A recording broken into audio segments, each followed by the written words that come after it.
हर हर महादेव। उम्मीद है आप सब लोग अच्छे होंगे। देखिए, हर इंसान की लाइफ में कोई ना कोई ऐसी सिचुएशन आती ही है जहाँ पे तब हमको लगता है कि भगवान, हम अपनी लाइफ से तंग आ चुके हैं, हम परेशान हैं, हमें कोई रास्ता नज़र नहीं आ रहा, हमें ये जीवन नहीं चाहिए, हमें ये जीवन व्यर्थ लग रहा है और हम उस टाइम भगवान से ये कामना करते हैं कि हमें इस जीवन से मुक्ति दो। तो देखिए, होता ये है कि हर टफ साइकिल हमें कोई लेसन देने आता है, तो हमें अपने लेसन को लेना है, उससे भागना नहीं है, परेशान नहीं होना है, ये नहीं सोचना है कि हमारे साथ ही ऐसा क्यों। देखिए, बहुत सारे लोगों की लाइफ बहुत टफ है, बाहर जाओगे जब देखोगे, हम तो फिर भी ब्लेस्ड हैं कि हमें ईश्वर ने हाथ पाँव दिए हैं, स्वस्थ दिमाग दिया है, सोचने की क्षमता दी है। बाकी रिलेशनशिप में उतार चढ़ाव आना एक बहुत ही कॉमन सी बात हो गई है, ठीक है।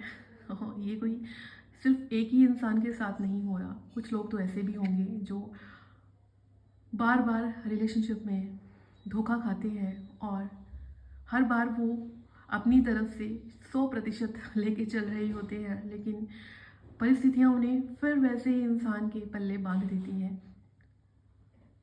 तो ये सोच के कि हमारे साथ बुरा हो रहा है, हमारे साथ ऐसा हो गया, हमारे साथ वैसा हो गया, और हम ईश्वर को ही कोसना शुरू कर दें, तो हमारे कोई प्रारब्ध, हमारे कर्म भी तो होते होंगे ना। जो भी टफ टाइम चल रहा है, अच्छा रिलेशनशिप नहीं है लाइफ में, ये ऐसे लोग आ रहे हैं, दोगले लोग आ रहे हैं, दोस्त धोखा दे के जा रहे हैं, तो वो हमारे लेसन है, हमें सबक दिया जाता है कि सीखो, ऐसी भी दुनिया है, ऐसे लोग भी हैं। बजाय इसके कि खुद को कोसना, ईश्वर को कोसना, अपने आप को ही ब्लेम करना या ईश्वर को ब्लेम करना, हमने उन लोगों से, उस परिस्थिति से क्या सबक लिया? सबक तो हमारा ये हुआ ना कि अब दोबारा ऐसे लोगों को का मनोरंजन नहीं करना है, और कभी भी अपनी तरफ से इतने तो एटलीस्ट इतना तो समझ आनी चाहिए कि जो हमारे साथ अच्छा नहीं कर रहा है, जो इंसान हमारे हमारे इमोशंस के साथ खिलवाड़ कर रहा है, तो कम से कम अपने अंदर इतना सामर्थ्य तो रखो कि उस इंसान को अपनी लाइफ से, अपनी ज़िंदगी से, अपने जीवन से निकाल बाहर करो।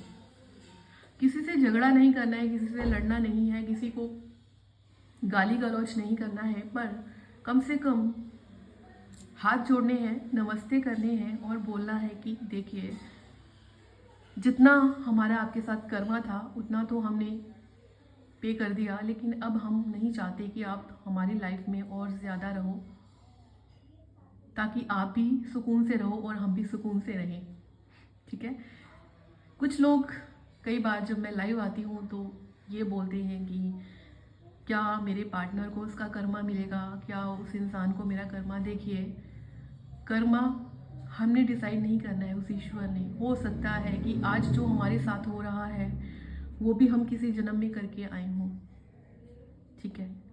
तो हमने ईश्वर के आगे हाथ जोड़ने हैं कि हमें हमारे कर्मों का फल मिल चुका है, ईश्वर अब प्लीज़ हमें नहीं पता कि हमने क्या कर्म करे हैं, लेकिन हमें ये पता है कि हम अपने इस जीवन में किसी के साथ गलत नहीं कर रहे हैं। तो अब हमें हमारे इस जीवन में आगे भी ऐसे लोगों से दूर रखना, और हम भी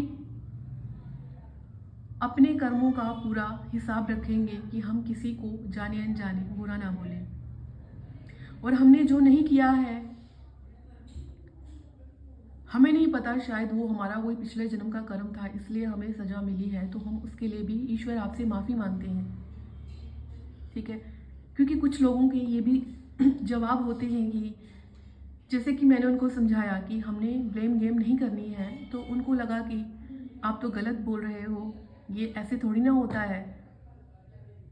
उनका कहने का मतलब था कि किसी ने हमें पत्थर मार दिया तो हम भी मार दें उसको पत्थर, किसी ने हमें गाली दी तो हम भी गाली दे दें। चलो ठीक है, उस टाइम एक्शन रिएक्शन जो भी था वो आपने कर दिया, ठीक है। पर मान लो अगर आप रिलेशनशिप में थे, आपके पार्टनर ने आपको छोड़ दिया, किसी और को चुन लिया, और आप बोलो कि अब हम उसकी उसके साथ बुरा हो जाए, वो काम ना करें, तो ये कहाँ का, ये तो फिर हमारा स्वार्थ है ना। अगर वो हमारे साथ था तो फिर उसके साथ अच्छा हो जाए, और हमें छोड़ के चला गया तो बुरा हो जाए, ये तो स्वार्थ है।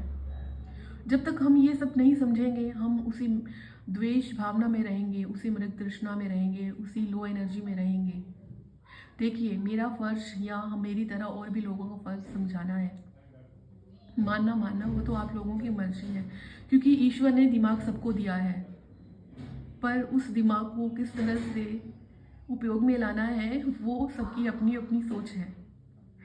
उम्मीद है आप लोगों को मेरी बात समझ आई हो। आप लोग अपना ध्यान रखिए।